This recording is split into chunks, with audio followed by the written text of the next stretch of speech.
Hi friends! Thanks for tuning in.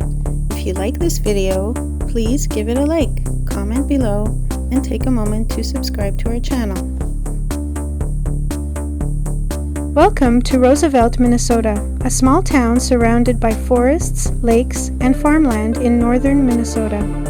This community was established in the early 1900s when settlers were drawn to the area for logging, farming, and the chance to build a new life.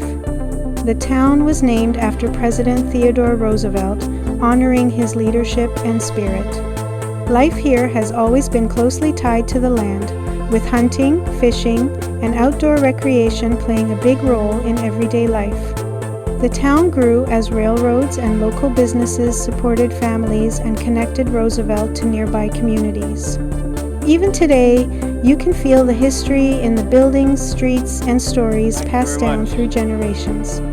Whether you're exploring the woods or fishing in the lakes, Roosevelt offers a welcoming northern Minnesota experience. Thank you for joining us on this tour of Roosevelt, Minnesota.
Thanks for watching!